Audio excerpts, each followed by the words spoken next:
Neutral is a place of no movement. It means you're not making progress towards the goals or the ideas that are really important to you. Welcome to Beyond Neutral, where we talk about what gets you stuck and how we can shift and navigate the road forward. As leaders, as professionals in our careers, or just balancing and creating the kind of life you desire. I'm your host, Paula Reed. Welcome to the podcast. Welcome to today's episode of Beyond Neutral. So over this season, we've talked about a lot of different things that impact us in relationship and in stressful situations. We've talked about feedback. We've talked about emotions and how to try to stay neutral in them, or how to try to leverage emotions for what they're meant to offer us and not be hijacked by them. And what I wanted to talk about today, a lot of the things that I've been talking about, or the insights that I've been sharing, have come from an assessment tool that I use in my coaching that's called the WEI profile, that really looks at what our internal experience is under stress in relationship, in a moment in relationship. And one of the things that looks at is also the way that we soothe ourselves in that moment, like where we get comfort. So I'm certain that we've all been in situations where, we're talking with somebody, or we're in a meeting, or we're in a situation with others, and something's causing us stress. There's some kind of conflict, and you're going through that thought in your head and that process in your head, and you're trying to, whether you're conscious of it or not, you're trying to figure out how to basically move out of that situation in a way that's helpful to you, right? Because nobody likes to stay in stress. Nobody likes to continue to feel conflict. So we try to find the thing that soothes us in that situation.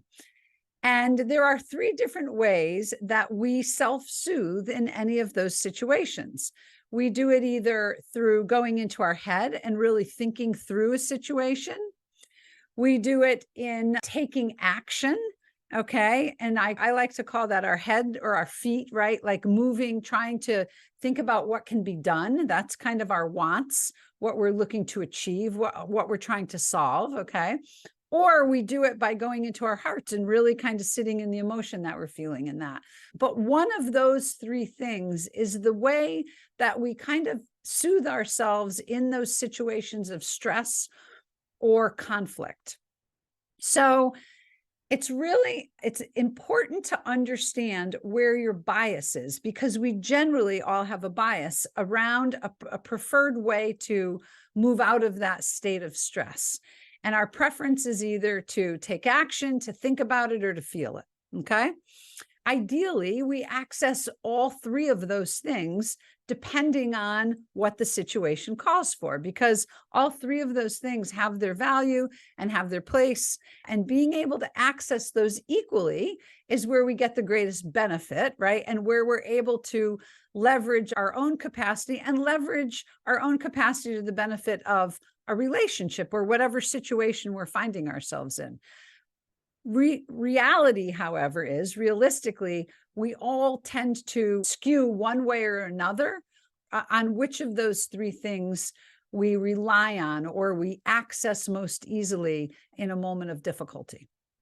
So, like anything, there's a benefit to each of them, and then there's a risk to each of them if you're relying on them too quickly. If you are a person who is prone to action, okay, what is the benefit of that? The benefit is that you want to solve a problem. So you get in this situation of conflict, or you get in this situation of stress, and you immediately go to, how do I solve this problem? What do I do? What do I say? Where do I go? It's action, it's forward, it's motion, right? That's why I call it your feet, right? The advantage is you solve the problem, perhaps. The disadvantage is you miss data. The disadvantage is being so quick to go to action that you, first of all, misread the situation and think it requires it. You might be premature in the action that you're taking. You might be taking it with less information that you need. And there are situations where you might be reacting perfectly. You move it off your plate and you're done, right? But the downside is if you have a bias to that, you're not always paying attention to whether or not you have all the information you need, or whether you need to take action at all, whether it's a moment where it's really just sitting in an uncomfortable feeling, okay? If you're a person whose bias is to really think about something, that's fantastic, because you take in all kinds of information, you really analyze the situation well, you probably mitigate risk well, that's fantastic. Except if that is your bias, sometimes you can get caught in an analysis paralysis loop, right? You've got to think every single thing through before you step into action. You get caught thinking, you miss the opportunity to act, or you overanalyze the situation and give it way too much time, way too much thought, way too much attention. From a relationship standpoint, that can be very difficult for somebody who's looking for an answer, somebody who's trying to move a process forward, okay? You're impacting the relationship by not recognizing that it's a situation that doesn't require any more thought. It's more simple. It's more black and white than you're seeing. And your bias being so much about thinking that you miss the opportunity. So that's not necessarily where you always want to trend either.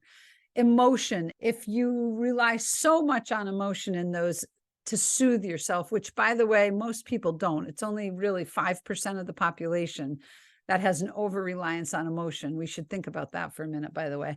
But anyway, as an over-reliance on that. But that can be tough because you can get caught in a churn, or you can be viewed as way too, quote unquote, touchy-feely, right? Instead of kind of looking at the nuts and bolts of a situation. So any one of those biases can have an advantage and can have a disadvantage. By the way, if you negate emotion all the time, you also can not read a situation where somebody just really needs you to be with them in the emotion of the moment and doesn't want a problem solved or doesn't want to think about it anymore. And by not being able to sit there with them, okay, you kind of are impacting the quality of your relationship. So, like I said, every single one of these strategies has its place and is important. The key is to be able to move between them appropriately and easily. So how do you do that? Okay. The first thing is you have to know where your bias is. And I find that is a pretty easy thing to understand by paying attention to your body. And I notice it when I'm meeting with people or talking to people. I can tell when they suddenly get into a stressful situation, they almost have a physical reaction. They almost point to where they're feeling something. Like I'll have somebody go, wow, that's interesting. And they'll close their eyes and they'll almost point to their head, right? They're a thought person. For me, my bias, hands down, I'm an action-oriented girl, right? So my bias is to make a decision on what to do. And I can feel when I'm in a stressful situation or I'm in a conflict situation, I literally start to move. I get jittery. My foot shakes, my knee goes up and down, my hands start moving. I physically start reacting to a situation. And that's about wanting to take action. That's a bias to action. And I've had to pay attention to the fact that I'm having this physical reaction and take a deep breath and slow it down so that I'm thinking it through more, or I'm paying attention to my emotion more, because I have such a bias to action, to solve problems, that I need to sometimes sit down and realize that it doesn't require a solving, okay? That taking time might help present other options, okay? So where I feel that is in my body. I've noticed that people who are, and I do have a couple of clients who really become very emotional under times of stress or times of conflict, and they will literally put their hand on their chest. They'll be, and you can see it. You can see it in their face, but they tend to feel it here.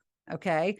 They tend to take on the emotions of other people and can become paralyzed in a moment about them.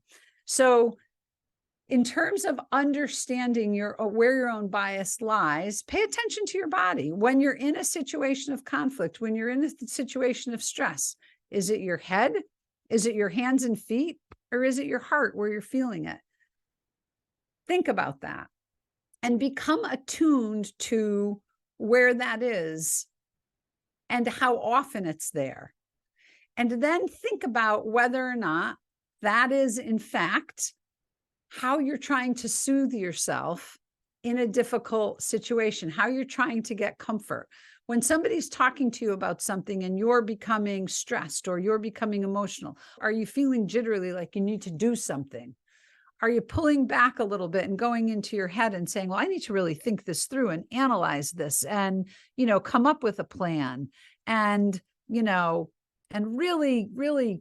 And are you getting comfort from either one of those things? Because that's the key. Like, where are you soothing yourself in that moment of stress? Are you soothing yourself by just connecting to somebody else's emotion or your own emotion? That's unlikely, but it does happen. Okay. Less likely. I shouldn't say unlikely, less likely. So pay attention to where your bias is, because like anything else, identifying your bias enables you to take a step back and become more aware of the other possible options that you have in responding to that situation or in looking at that situation. I have had to literally put my feet flat on the floor and hold them there to stop myself from wanting to take action, from wanting to solve a problem. And in doing so, enabled myself to think it through more or to feel it more. Understanding where our biases lie is the very first step in utilizing more of our capacities in any given situation. And being able to access more of our capacity is not only what allows us to solve problems more effectively, but just as important or more important, it's also the thing that enables us to connect and be relational with others in solving those problems. Because if you are always going to action and you're with somebody else who is a part of the conflict and they're a thinker, then you guys are going to butt heads a little bit on how you move forward in that. If you both have the ability to step back and recognize the bias in that, it gives each other, as well as yourself, space, okay, to find room to meet in a new way. And that's incredibly invaluable in staying in relationship and leveraging all of ourselves to move forward in a more effective way. So that's the conversation of the day. Think about what your self-soothing strategy is. Bet you may not have even realized you have them, but you do, okay? What is your self-soothing strategy in a time of stress, in a time of conflict? How do you make sure you're accessing the other tools that you need to look at and bring to any given situation? Conversation of the day. If you'd like to talk further about this or anything else, always happy to. In the meantime, I hope you're having a great day. Keep driving. Take care. Thanks so much for joining us on this week's episode of Beyond Neutral. Make sure to visit our website, www.reidandco.com, for this week's show notes. That's reidnco.com. And if you found value in today's episode, I would really appreciate you giving us a rating on Apple Podcasts, or better yet, share it with a friend. Also, don't forget to subscribe wherever you get your podcasts. All of this helps to support the show. Thanks so much. Take care.